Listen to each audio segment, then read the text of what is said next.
성령을 따라 바람처럼 살다. 성령을 따라 바람처럼 살다. 우리 지난주에 복음이 예루살렘을 넘어서 장벽을 넘어 이제 사마리아 땅까지 증거되는 장면을 우리가 살펴보았습니다. 빌립을 통해 핍박과 환난을 통해 빌립이 사마리아 땅에 내려가서 그곳에서 복음을 전할 때 주술과 미신 가운데 매여 있던 그 땅이 구원되고 해방되었다는 이야기를 우리가 살펴봤습니다. 그러면서 여전히 지난 2000년이 지난 지금도 마치 2000년 전 사마리아 땅까지 이 나라 이 사회 속에서도 주술과 미신이 만연하다 그랬죠. 눈에 보이는 그런 주술뿐만이 아니라 현대적인, 그래서 물질주의와 또 소비주의와 같은 새로운 주술 가운데 이 땅이 지배당하고 있는데, 그 주술과 주술에 걸린 세상을 해방하는 그 능력은 오직 복음과 성령의 능력이다라고 우리가 정리했어요. 그런데 이제 설명을 안 했죠. 주장만 했죠. 사실 설명은 매 설교 때마다 제가 계속해서 이 사도행전을 통해서 하는 이야기 속에 다시 설명이 들었는데, 그래도 주장만 했으니까 설명을 한다면, 왜 그렇다면 주술이 가득한 이 세상 가운데 그 주술을 깰 수 있는 능력이 복음이고 그리고 성령의 능력일까요? 여러분, 주술 또 미신이 추구하는 것이 무엇입니까? 결국 주술이 추구하는 것은 물질적 현세적 복입니다. 자기 만족과 또 물질적 풍족함만을 추구하는 거죠. 여러분, 주술과 사술 속에 거기에 섬김, 나눔, 희생, 낮아짐, 자기 부인, 이런 가치들이 거기 들어있나요? 그렇지 않죠. 그래서 성경이 말하는 좋은 삶, 가치 있는 삶과는 전혀 다른 것을 마치 세상 사람들이 이것이 좋은 삶이다 라고 주술과 미신은 주장하고 있는 것이죠. 그리고 많은 사람들이 그것에 미혹되고 그것에 동의하는 것이죠. 그러나 복음은 무엇을 얘기합니까? 무엇이 좋은 삶인가 라는 기준은, 복음이 제시하는 기준은 주술과 미신이 이야기하는 것과는 다르죠. 무엇이 좋은 삶인가? 단순히 부자 되고 무병장수하고 그 정도는 온 세상이 다 그냥 좋아하는 것이고, 복음이 이야기하는 좋은 삶은 무엇입니까? 진정한 복이 무엇일까요? 팔복과 같이 진정한 복은, 복음 안에 진정한 복이 있고 하나님과의 관계 속에서 정말 풍성한 삶을 누릴 수 있다라는 것이 바로 복음의 이야기, 하나님의 큰 이야기 아닙니까? 결국 이 세상에 계속해서 우리를 미혹하고 세상의 가치가 좋은 삶이라고 얘기하고 그것을 쫓아가도록 만드는 그 유혹을 이길 힘은 하나님 나라의 이야기, 바로 복음의 이야기를 나의 이야기로 삼고 성령의 능력을 의지할 때 바로 그 복음이 해독제가 되고 우리가 정말 주 안에서 풍성한 삶을 살 수 있다라는 이야기입니다. 계속해서 세속의 가치관은 우리를 향해 매번 도전해요. 자신들의 가치가 정말 행복한 삶이라고 주장하는데, 그래서 우리는 그것에 속지 않고 계속해서 분별하고 세속의 복음을 훼손하는 세속적 가치관을 경계하고 그거에 맞서야 된다라는 것이 지난주 이야기였습니다.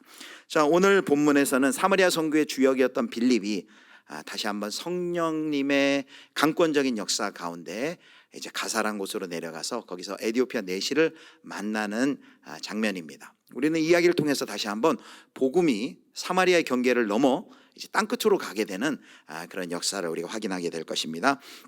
자, 첫 번째로 8장 26절, 오늘 본문을 시작하는 8장 26절에 하나님의 명령이 빌립을 향해 이렇게 나옵니다. 자, 26절 말씀 같이 읽겠습니다. 주의 사자가 빌립에게 말하여 이르되 일어나서 남쪽으로 향하여 예루살렘에서 가사로 내려가는 길까지 가라 하니 그 길은 광야라. 성령님의 강권적인 주권적인 역사로 빌립에게 가사로 내려가라, 남쪽 가사로 내려가라 라고 말합니다. 아마 빌립이 사마리아 성 전도를 마치고 또 베드로와 요한과 함께 다시 예루살렘에 복귀해서 사역을 잘 감당하고 있었던 것 같아요. 그런데 하나님께서는 빌립을 불러서 일어나 가라 라고 말하는데, 어디로 가래요? 가사라는 곳으로 갑니다. 가사가 요즘에 그 가자 지구라고 말한 가자입니다. 이스라엘과 팔레스타인의 분쟁이 일어나는 가자 지역. 이 가사라는 도시는 블레셋의 5대 도시 중에 하나이고요. 그리고 이제 가사에서부터 애굽으로 내려가는 국제 고속도로와 같은, 요즘에 고속도로와 같은 국제도로가 이어집니다. 그래서 가사는 그 해변길이라는 애굽으로 내려갈 수 있는 국제도로의 이제 마지막 톨게이트와 같은 곳입니다. 그리고 예루살렘에서 가사까지 내려가는 길은 광야고요. 예루살렘에서 가사까지가 얼마냐? 약 110 17km 정도라고 합니다. 그러면 그 당시 걸어갔으니 뭐 하루에 한 30-40km씩 걷는다면 한 사흘길 줄 되는 3일 동안 걸어가야 하는 곳이죠. 예루살렘에서 사역을 잘하고 있고 성공적으로 사역을 하고 안정적인 사역을 하고 있는 이 빌립에게 주의 사자 성령님이 일어나 남쪽으로 내려가라 라고 말을 합니다. 구체적인 지시는 내리지 않고 가사로 내려가라 말합니다. 자, 빌립이 이 주의 사자의 명령에 어떻게 반응할까요? 자, 27절을 보면 이렇게 됩니다. 27절에 이렇게 되죠. 이렇게 말합니다. 일어나 어떻게 했대요? 일어나 가서 보니 라고 되어 있습니다. 주의 사자가 일어나 가라고 하는데 말 그대로 일어나서 빌립이 그 말 그대로 순종해서 토달지 않고 일어나 가는 것을 볼 수 있습니다. 즉시 순종한 것이죠. 그렇게 즉시 순종할 때 누구를 만납니까? 에디오피아 사람, 곧 에디오피아 여왕 간다게의 모든 국고를 맡은 관리인 네시가 예배하러 예루살렘에 왔다가 이제 돌아가는 중이었죠. 여기 이 간다게라고 했는데 간다게라는 것은 이름이 아닙니다. 마치 애굽 이집트의 왕을 바오로라고 부르는 것처럼 그 에디오피아의 여왕의 공식 호칭이 간다게입니다. 그런데 그는 어떤 자였어요? 그 간다게 여왕의 모든 국고를 맡은 관리인, 고위직 관리였습니다. 요즘으로 얘기하면 재무장관 좀 될까요? 그 당시에 네시도 이런 고위직을 맡았기 때문에 그가 바로 에디오피아의 국고를 맡은 고위직 관리였다는 것이죠. 그가 그 먼 곳에서 예루살렘까지 올라왔다가 예루살렘 성전에서 이제 예배를 드리고 이제 내려가는 중이었는데 빌립을 지시하여서 가사로 내려가라고 했고, 바로 가사로 내려갔을 때 순종해서 갔을 때 이제 에디오피아 사람 네시를 만난 것이죠. 자, 성령님께서는 다시 그 에디오피아 네시를 만났을 때 다시 한번 지시를 하십니다. 어떤 지시를 내렸을까요? 자, 29절 같이 한번 읽겠습니다. 29절 말씀. 성령이 빌립더러 이르시되 이 수레로 가까이 나아가라 하시거늘. 이제 그를 발견하자 에디오피아 네시를 향해 그가 타고 있는 수레, 요즘식으로 얘기하면 마차죠. 자가용이죠. 그 당시로서 아무나 수레를 탈 수 없죠. 마차에 다가가라 라고 말합니다. 그랬더니 30절 보니까 역시 또 빌립이 여기 달려가서, 그냥 걸어가면 되지 왜 달려갔을까요? 마차 속도가 더 빠르기 때문에 도보로 걸어가서는 그 마차를 따라잡을 수 없습니다. 그러니까 전속력으로 달려간 것이죠. 여러분, 빌립이 왜 이렇게 적극적으로 순종하는 걸까요? 적극적으로 이 달려가는 그 모습 속에 빌립의 그 적극적인 순종의 그 마음과 태도와 자세를 우리가 볼 수 있지 않습니까? 그것은 하나님이 명하시기 때문에 하나님이 원하시는 뜻이라면 저는 순종합니다 라고 그가 온전히 순종했기 때문이죠. 사랑하는 성도 여러분, 하나님께서 하나님의 사자를 통해서 하나님께서 명령하신 예루살렘에 있었던 그 빌립을 명령하였을 때 그가 토달지 않고 가라 하니까 일어나 가라 할 때 일어나 가고, 수레로 나아가라 했을 때 전속으로 달려가서 수레로 나아가는 즉시 순종하는 이 빌립의 모습을 통해 우리가 배워야 할 것이 있습니다. 그것은 무엇일까요?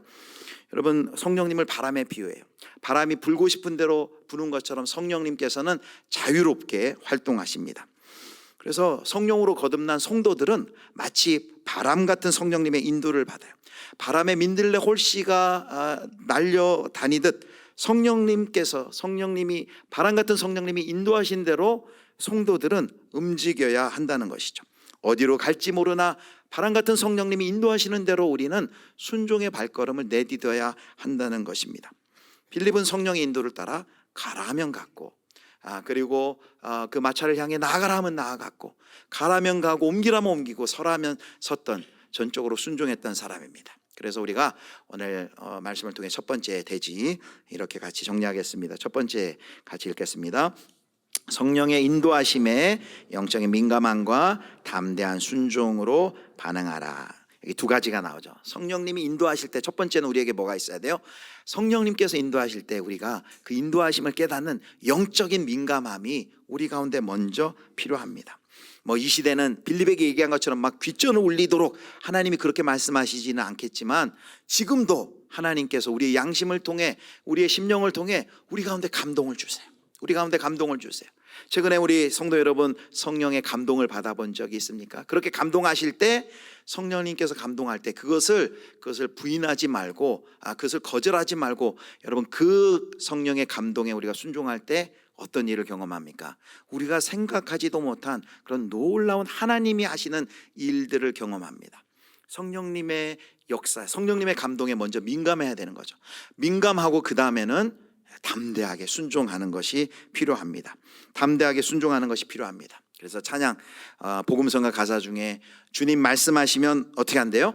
내가 나아가리다. 주님 뜻이 아니면 내가 멈춰서리다 라는 그런 찬양의 고백이 있습니다. 나의 가고 서는 것 오직 주께 있으니 내 욕심 따라 내 욕망 따라 나는 가지 않고 하나님이 원하시는 대로 내가 순종하겠습니다. 하나님이 원하시는 대로 이끄시는 대로 나는 따라가겠습니다. 바로 이런 고백이 우리 예수비전교회 모든 성도님들의 고백 될 수 있기를 주님의 이름으로 축복합니다. 이 빌립을 바라볼 때 성령님의 표정이 어땠을까 상상해봐요. 성령님이 가라면 가고 멈추라면 멈추고 너무나도 잘 순종하는 빌립을 볼 때 성령님의 마음이 어땠을까요? 아마 흐뭇했을 것입니다. 성령님의 마음이 너무나도 흐뭇했을 것입니다. 여러분 그렇다면 성령님은 저와 여러분을 볼 때는 어떤 마음일까요? 저와 여러분을 볼 때는 어떤 마음일까요? 혹시 성령님 우리를 보내시면서 야, 저 친구 고래 힘줄이야. 아무리 내가 사인 줘도 알아듣지도 못하고 순종할 줄을 몰라 라면서 가슴에 돌덩어리 하나 얹은 것 마냥 우리를 보면서 답답해 하실까요? 아니면 우리 김집사는 내가 말하면 즉각 순종해. 너무너무 나의 마음을 시원케 해 라는 나를 보시면서 그런 반응을 하나님께서 보이실까요? 우리 원함이 아니라 하나님의 원함이 있는 곳으로 가시기를 축복합니다. 내 욕심 따라 욕망 따라 머무는 것이 아니라 하나님이 감동 주시는 대로 그 감동을 잘 깨닫고 그것에 담대하게 순종의 발걸음을 내디딜 수 있는 은혜가 있기를 주님의 이름으로 축복합니다. 자, 빌립이 에디오피아 내시를 만났을 때 이 에디오피아 내시는 뭐하고 있었을까요? 성경에 보니까 이사야의 말씀을 읽고 있었다라고 말합니다. 당시에 요즘이야 뭐 집에 성경이 많죠. 저희 집도 최근에 이렇게 정리하다 보면 성경이 막 이렇게 쌓여있어요. 옛날 개혁판부터 개혁 개정까지 뭐 여러 권이 있습니다. 여러분 성도님들 가정에도 성경이 많을 거예요. 지금은 그렇지만 그 옛날 성경을 구할 수도 없었고 또 소유하는 일이란 쉽지 않았습니다. 그런데 이 에디오피아 내시는 어떻게 구했는지 그 성경을 에디오피아로부터 가져온 그 성경, 이 성경은 아마 헬라어 구약 성경인 70인역 이사야였을 것입니다. 그 성경을 구했어요. 그 말은 무슨 말이냐면 그가 고위간직이기 때문에 성경을 구하는데 막대한 돈을 지불했다는 거예요. 그만큼 신앙에 열정이 있고 그가 충성했고 헌신했던 자라는 걸 보여주고 있습니다. 성경을 읽는데 이사야의 말씀을 읽는데 무슨 뜻인지를 모르겠는 거예요. 빌립이 다가가서 묻는 것이죠. 읽는 것이 무슨 뜻인지 알겠습니까? 라고 물으니까 이 내시가 뭐라고 대답합니까? 지도하는 사람이 없는데 어찌 읽겠습니까? 라면서 빌립을 청해서 마차에 오르게 하고 마차에 오르게 합니다. 그리고 자신이 읽고 있는 부분을 보여주는데 그 부분이 바로 사도행전 8장 32절 33절에 나와 있습니다. 자, 어떤 내용을 읽고 어떤 내용이 그의 마음을 사로잡고 있을까요? 자, 32절 33절을 같이 읽습니다. 읽는 성경 구절은 이것이니 읽었으되 그가 도살자에게로 가는 양과 같이 끌려갔고 털 깎는 자 앞에 있는 어린 양이 조용함과 같이 그의 입을 열지 아니하였도다. 33절 그가 굴욕을 당했을 때 공정한 재판도 받지 못하였으니 누가 그의 세대를 말하리요 그의 생명이 땅에서 빼앗김이로다 하였거늘. 바로 이 빌립이 읽고 있던 이 내용은 이사야 53장 7절과 8절이었어요. 53장을 쭉 읽다가 유난히 이 부분에 마음이 탁 멈춰서 있고 마음을 사로잡고 있는 거예요. 근데 무슨 말인지 모르는 거예요. 여기 나오는 이 고난받는 이 종이 도대체 이 이사야를 쓴 선지자를 말하는 것인지 아니면 누구를 말하는 것인지 빌립에게 묻습니다. 그러자 빌립이 기다렸다는 듯이 그 질문을 시작으로 그 이사야의 말씀을 풉니다. 그리고 그 이사야에 나온 이 고난받는 종이 바로 다윗의 후손이요 바로 고난받는 여호와의 종 예수 그리스도라는 것을 그에게 알려줍니다. 그리고 거기서부터 시작해서 오늘 성경에는 그냥 간단하게 예수를 가르쳐 복음을 전하니라고 언급을 했지만 거기서부터 시작해서 이 예수의 고난, 십자가의 죽으심과 사흘 만에 살아나심과 그리고 승천하심과 지금도 하나님 보좌 우편에서 온 세상을 통치하고 계시는 주임을 그가 이 질문을 통해 복음을 이야기해 주신 것이죠. 사랑하는 성도 여러분, 지금 에디오피아 네시아가 어떤 마음의 상태 가운데 있었어요? 지금 많은 돈을 들여서 성경을 구할 정도로 그는 이 유대교, 이 하나님을 믿는 일에 그는 진심을 가지고 있었습니다. 그 멀리서 그 에디오피아로부터 예루살렘에 올라가 예배를 드릴 정도로 그의 신앙은 정말 진심이었고 참으로 돈독한 신앙이었습니다. 그런데 그가 예루살렘에 올라가서 예배를 드리고 나서 그의 마음이 어땠을까요? 우리는 이 이방인, 개종한 이방인으로서 이 에디오피아 네시가 그 예배를 드리고 내려왔을 때 그 마음을 우리가 짐작해 볼 수 있습니다. 유대인의 눈에는 그가 이방인으로 개종을 했지만 그의 눈에는 유대인들의 눈에는 그가 어떻게 보였어요? 그가 부정한 사람으로 분명히 보였을 것입니다. 왜냐하면 그가 자기 딴에는 시간과 돈을 들여 열심을 내고 헌신한다 할지라도 유대인들이 볼 때는 그는 부족한 게 많아요. 뭐가 부족했을까요? 그는 육체적인 한계를 가지고 있었어요. 육체적인 한계를 가지고 있어요. 그가 내시입니다. 내시가 뭐예요? 내시를 뭐라 그래요? 고자라 그러죠. 성적인 불구자예요. 이 이스라엘 사람들의 율법에 보면 고자는 부정한 사람이었어요. 그는 기껏해야 예배 드릴 수 있는 곳이 예루살렘 성전에 가면 이방인의 뜰에서까지밖에 예배를 드리지 못해요. 그는 할례받지 않은 이방인이었어요. 온전히 예루살렘 성전의 가장 중심부까지 들어가서 예배할 수 없는 자였습니다. 아무리 자신의 열심과 헌신을 가지고 예배하려고 해도 별로 소득을 얻지 못한 채 그렇게 귀한 길에 내려가고 있는 귀한길로 가고 있는 그는 마음이 참 가난한 사람이었습니다. 그런데 바로 그때 이 한 사람을 위해서 하나님께서 하신 일이 뭐예요? 빌립을 택하여서 너는 내려가라. 너는 가라. 가서까지 남쪽으로 내려가라. 거기에 누구를 만날지 얘기하지 않으시는데 그에게 일어나 가라라고 했을 때 바로 이 빌립이 온전히 순종하여서 갔을 때 이 에디오피아 내시를 만나고 그의 영적인 갈급함과 영적인 궁금증을 그 질문을 통해 바로 예수 그리스도를 복음을 그에게 전해줍니다. 여러분, 마차에서 그 복음을 전할 때 둘이 그 복음을 나눌 때 그 마차 가운데 어떠한 역사가 일어났을까요? 우리 상상해 볼 수 있습니다. 마치 엠마오 도상에서 부활하신 예수님이 엠마오 길로 가는 두 제자 가운데 말씀을 풀어주실 때 그들의 마음이 뜨거워졌던 것처럼 그들 가운데 부활하신 예수 그리스도의 현존이 있었을 것입니다. 이 말씀을, 예수 그리스도에 대한 말씀을 듣는 이 에디오피아 내시의 마음이 뜨거워졌을 것입니다. 하나님을 알게 되고 예수 그리스도가 누군지를 그가 알게 되었을 것이고, 그리고 인간 사이에 장벽이 철폐되는 역사가 바로 그 마차 가운데, 복음을 나누는 마차 가운데 그 놀라운 역사가 일어났을 것입니다. 그래서 에디오피아 내시가 어떻게 했어요? 오아시스, 물이 있는 곳을 보자, 저기 내려가서 내가 세례를 받겠습니다 라고 얘기하고 예수님을 고백하고 그가 세례를 받습니다. 사랑하는 성도 여러분, 오늘 두 번째로 우리 성령님께서 하시는 역사를 봅니다. 성령님께서는 복음이 필요한 사람에게 바로 빌립을 택하여서, 빌립을 불러서 복음이 필요한 자에게 복음을 전해주도록 보내시는 것을 알 수 있습니다. 그래서 오늘 두 번째, 우리가 이 본문을 통해서 이러한 영적인 교훈을 얻을 수 있습니다. 우리 두 번째 같이 읽겠습니다. 시작. 성령께서는 성령의 사람들을 복음이 필요한 사람에게로 보내신다. 성령께서는 성령의 사람을 복음이 필요한 사람에게로 보내신다. 성령께서 복음이 필요한 사람인 에디오피아 내시에게 빌립을 보냈어요. 근데 에디오피아 내시가 어떤 상황이었어요? 이렇게 비유할 수 있어요. 그는 집에 있는 사람이 아니라 길가에 있는 사람이었어요. 여러분, 길가에 있다라는 것은 어떤 의미일까요? 길가에 있다라는 것은 불안정한 상태, 또 새로운 생각에 열려있는 상태를 이야기합니다. 우리는 주변과 이웃에서 이 길가에 있는 많은 사람들을 우리도 봅니다. 이 새로운 출발을 하는 사람들, 새로운 곳에 이사를 간 사람들, 새로운 곳으로 이사를 온 사람들, 그리고 이별을 경험한 사람들, 친한 가족과 사별을 경험한 사람들, 그리고 질고 가운데, 질병 가운데, 아픔 가운데 있는 사람들, 사업에 실패한 사람들, 뭐 이런 많은 인생의 그 길가의 가운데 지금 전환기 가운데 있는 많은 사람들이 있습니다. 그런데 하나님이 하시는 일이 뭐라는 거예요? 그렇게 마음이 가난한 사람들에게 하나님께서 하나님의 사람들, 성령의 사람들을 보내서 그들을 만나게 하고 그들에게 복음을 전하게 한다는 것입니다. 그렇다면 저와 여러분에게, 하나님께서 저와 여러분에게, 우리 성도님들에게는 또 성도님들을 누구에게 보내길 원하실까요? 우리는 누구에게 가길 원하실까요? 여러분에게 보여주는 길가에 있는 사람들은 누구입니까? 사람들마다 다르겠죠.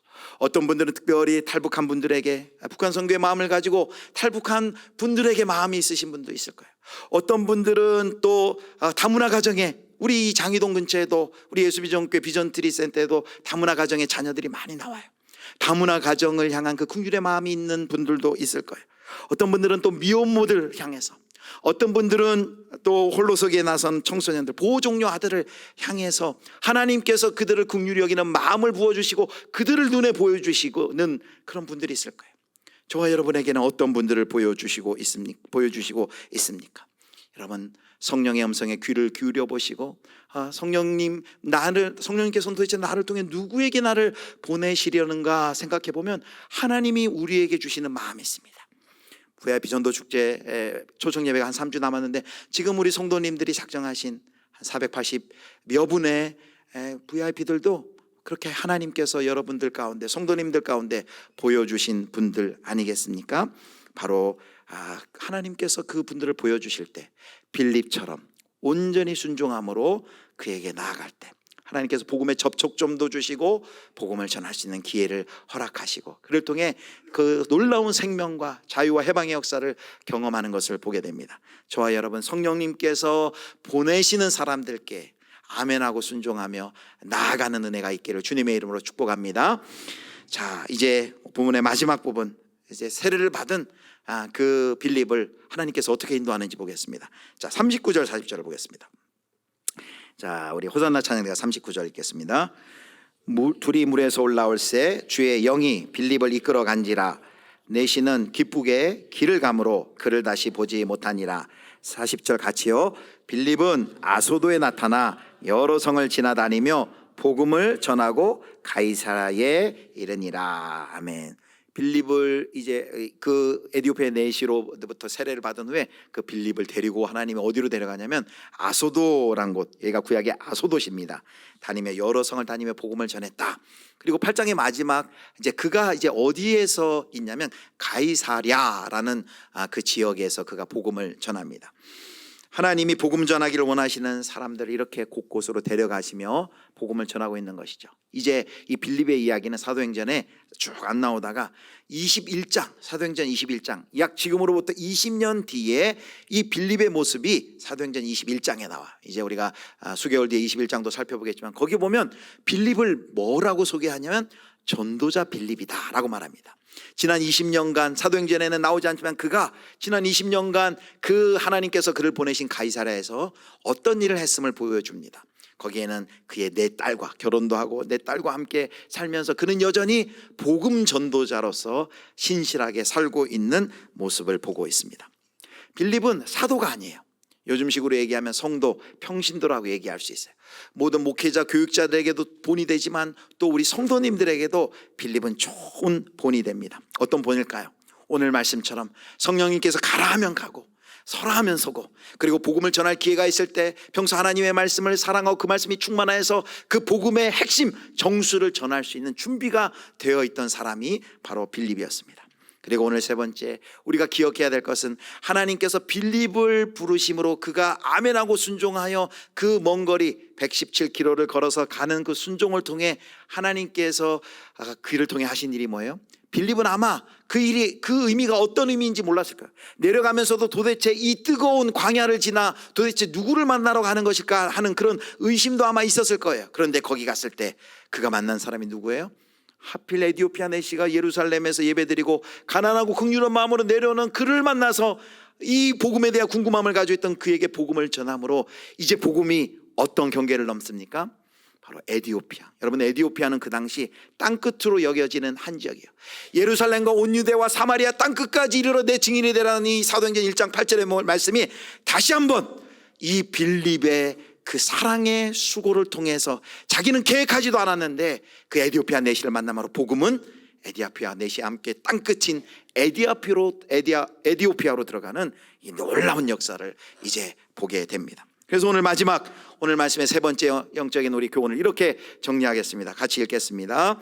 한 사람을 위한 사랑의 수고를 통해 복음은 땅끝까지 이른다. 아멘. 우리는 땅끝까지 내 증인이 되리라 그러면 막 엄청나게 위대하고 막 큰 일만 생각해요. 땅끝까지 증인이 되기 위해서는 많은 준비를 해야 된다고 생각해요. 그런데 오늘 본문이 보여주는 것은 무엇이에요? 일어나 가라 할 때 가고, 그 수고를 통해 3일간의 길을 걸어가서 그 수고를 통해 그가 만난 사람의 복음을 전할 때 그 일이 무엇이 되었어요? 땅끝까지 복음을 증거하는 복음의 확산의 포문을 여는 놀라운 일이 된 것을 우리는 확인하고 있습니다. 하나님이 감동을 주셔서 만나라 하는 사람 가운데 만나고, 하나님이 감동을 주셔서 가라 하는 곳에 갔을 때 거기서 만나는 사람들에게 사랑의 수고로 그들을 섬길 때 하나님께서 하시는 일이 뭐예요? 땅끝까지 복음이 확산되는 하나님의 놀라운 선교를 하나님께서 이루어가고 계신 것을 보게 됩니다. 사랑하는 성도 여러분, 말씀을 정리하겠습니다. 오늘 또 한 번 복음이 경계를 넘어 땅끝으로 나아가는 일을 봅니다. 그 일이 어떻게 이루어졌다고요? 자, 세 가지 같이 정리하겠습니다. 우리 첫 번째 같이 읽겠습니다. 성령의 인도하심에 영적인 민감함과 담대한 순종으로 반응하라. 일어나 가라 했을 때 일어나 가고, 수레로 나아가라 했을 때 수레로 나아갔. 그 빌립에 토달지 않고 갈 바를 알지 못하고 순종하며 갔던 아브라함 마냥 그가 아멘 하고 제가 가겠습니다 라고 바람처럼 인도하시는 그 성령님의 인도를 따라 그가 순종하며 나아갔다는 것이죠. 두 번째, 성령께서는 사람들을 복음이 필요한 사람에게로 보내신다. 그 에디오피아 넷이 그 가난한 한 사람을 위해 하나님께서 빌립을 택해서 그에게 보내십니다. 마찬가지로 저와 여러분도 오늘 나를 부르셔서 보낼 사람들, 만나게 할 사람이 있다는 거예요. 누구에게 하나님께서 나를 보내길 원하시는지 우리가 기도하며 하나님의 마음을 물을 때 하나님께서 우리 가운데 감동을 주실 거예요. 그 감동을 무시하지 말고 소멸하지 말고 가서 복음을 나누고 삶을 나눌 때, 질문하고 대답할 때 그 가운데 놀라운 생명의 역사가 나타날 줄 믿습니다. 자, 마지막 세 번째 읽겠습니다. 한 사람을 위한 사랑의 수고를 통해 복음은 땅끝까지 이른다. 땅끝까지 내 증인이 되리라는 것을 너무나도 원대한 하나님의 계획이죠. 대위명령이죠. 너무나도 큰 계획이라고, 너무나도 우리가 크고 위대한 일을 통해서만 이 일이 이루어지는 것이 아니라 지금 하나님의 명령에 따라 아멘하며 순종하는 우리의 순종을 통해 만나는 그 사람에게 사랑의 수고를 통해 이 복음은 땅끝까지 이르른다라는 것입니다. 사랑하는 우리 예수비전교회 성도 여러분, 성령님께서 가라 하시면 가시는 여러분, 성령께서 멈추라 하시면 멈추는 여러분 되시기를 축복합니다. 성령님께 이끌리어 경계 없이 움직이는 바람과 같은 순종의 사람이 되어서 주님의 선한 역사, 주님의 선교에 귀하게 쓰임받는 우리 예수비전의 모든 성도님들 되시기를 주님의 이름으로 축원합니다.